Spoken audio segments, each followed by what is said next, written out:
আজি পাঠ কৰিবলৈ ওলাইছো ডক্টৰ হিমা কাশ্যপৰ ৰচিত উপন্যাস ক্ৰোধাগ্নি খণ্ড 1। দীঘলীয়া ৰাস্তাটোৰ শেষ ক'ত? নীলাশ্ৰীয়ে প্ৰায়ে এই প্ৰশ্নটোৱে কৰে নিজকে। এদিনৰ পথটোৰ শেষলৈ আগুৱাই যোৱাৰ মন আছে তাইৰ, আৰু মন আছে দুহাত প্ৰসাৰিত কৰি ঠিক চিনেমাৰ দৰে চিঞৰি উঠিবলৈ। চোৱা, পথ ইয়াতেই শেষ, কিন্তু শেষ নহওঁ মই। জীৱনক জয় কৰিবলৈ মই সকলো কৰিব পাৰোঁ। নীলাশ্ৰী আগুৱাই যায়। তাইলৈ ৰৈ থাকে প্ৰতুল তাইৰ একমাত্ৰ সন্তান, যেন তাৰ বাবেও অন্তহীন হৈ পৰিছিল। স্কুলৰ গেটলৈ চাই যেন প্ৰতুল হৈ পৰিছিল অস্থিৰ। সেইবাবে দূৰৈৰ পৰা মাকক দেখিয়ে সীমাহীন আবেগ আৰু আবদাৰেৰে দৌৰি গৈ সাৱটি ধৰিলে সি। মা, তুমি সদায় সদায় মোক স্কুলৰ পৰা দেৰিকৈ নিবলৈ অহা। মোৰ ৰৈ ৰৈ আমনি লাগি যায়। আমাৰ লগৰবোৰৰ মাঘত স্কুল ছুটিৰ আগতেই আহি গেটত ৰৈ থাকে। ঘৰখনৰ কামবোৰ কৰি আজৰি হৈ অহালৈ দেৰি হৈ যায় বাবা। আজিৰ পৰা সোনকালে আহিম দিয়া।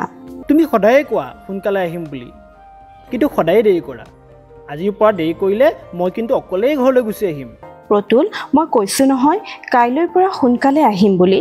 হ'ব মা, আজিৰ পৰা তোমাক এইটো কথা আৰু কেতিয়াও নকওঁ। প্ৰতুলক লৈ মাক নীলাশ্ৰী কুবাকুবিকৈ আহি ঘৰ পালেহি। তেতিয়াও মাকে ঘৰৰ একো কামেই কৰা নাছিল। দেউতাকে তাক স্কুলত থৈ বাহিৰে কাম বিচাৰি যায়। ঘৰৰ ওচৰতে কেইবাখনো চাহ বাগান। হাজিৰা কাম বিচাৰি বৰকৈ ঘূৰিব লগা নহয়। চাহ গছত দৰৱ দিয়া, কলম দিয়া, আনকি চাহপাতৰ টোপোলা গাড়ী লৈ কঢ়িওৱা, এই সকলো কাম কৰি আহোঁতে সন্ধিয়া হয় বাবে মাকেই তাক স্কুলৰ পৰা আনেগৈ। কিন্তু নীলাশ্ৰীয়ে যে নিজাকৈ কাম এটাত নিজকে নিয়োগ কৰিছে, সেই কথা প্ৰতুল আৰু দেউতাক অম্বৰে গম নাপায়। প্ৰতুলৰ স্কুলৰ পৰা 1 কিলোমিটাৰমান দূৰত মাধুৰ্য হাজৰিকাৰ ব্যক্তিগত চাহ কলঘৰ। বহুতো বনোৱা সংস্থাপন দিছে মাধুৰ্যই। নীলাশ্ৰীৰ বান্ধৱী এজনীও তাতেই কাম কৰে। টকাৰ লোভে নীলাশ্ৰীকো এদিন লৈ গ'ল মাধুৰ্য হাজৰিকাৰ চাহ কলঘৰলৈ। পুৱা 9 বজাৰ পৰা 2 বজালৈকে কাম কৰে নীলাশ্ৰীয়ে। তাৰ পৰা বাহিৰে গৈ তাই প্ৰতুলক স্কুলৰ পৰা আনিবলৈ যায়। এনেকৈ প্ৰায় এমাহেই পাৰ হ'ল। তথাপি অম্বৰক কথাটো নকলে নীলাশ্ৰীয়ে। এদিন এজন মজদুৰে অম্বৰক কথাটো কৈছিল যদিও সিও বিশ্বাস কৰা নাছিল। ঐ দোস্ত, 200 টকা ধাৰলৈ দিব পাৰিবি নেকি? নিজৰে চলিবলৈ টান হৈছে অ'। তোকনো ক'ৰ পৰা দিওঁ? দিনে পোৱা টকাকেইটাৰে বজাৰ কৰিবলৈকে নহয়গৈ দেখোন। দুয়োটাই কাম কৰিও তহঁতৰ ইমান অভাৱ নে? দুয়োটাই মানে? আৰে ভাই, মাধুৰ্য চাহাবৰ কলঘৰত তোৰ মাইকীটোও কাম নকৰে জানো? মোৰ মানুহগৰাকীয়ে সেইবোৰ কাম নকৰে। মই দিনে হাজিৰা কৰি ঘৰখন চলাই আছোঁ। তাইক আজিলৈকে হাজিৰা কৰিবলৈ পঠোৱা নাই। দোস্ত, কাম কৰিলেনো কোনে বেয়া পাব? মই সঁচা কথাটোহে কৈছোঁ, তই বেয়াই পালি নেকি? ময়ো মিছা কথা কোৱা নাই। মোৰ পত্নীয়ে আজিলৈকে কাম বিচাৰি যাব লগা হোৱা নাই। হ'ব দে, মোৰেই ভুল হ'ল।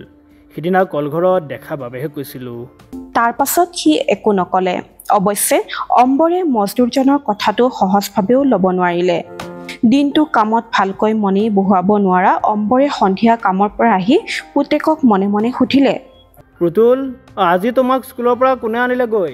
মায়ে আনিলেগৈ। তোমাক ঘৰত থৈ মা আকৌ ক'ৰবালৈ গৈছিল নেকি? নাই যোৱা। আজিৰ খণ্ড ইমানতেই শেষ। পৰৱৰ্তী খণ্ড আপোনালোকৰ মাজলৈ লৈ আহিম, কিন্তু এই খণ্ডটি আপোনালোকে কেনে পালে জনাবলৈ নাপাহৰিব। কমেণ্ট যোগে আপোনাৰ মতামত জনাওক। ধন্যবাদ।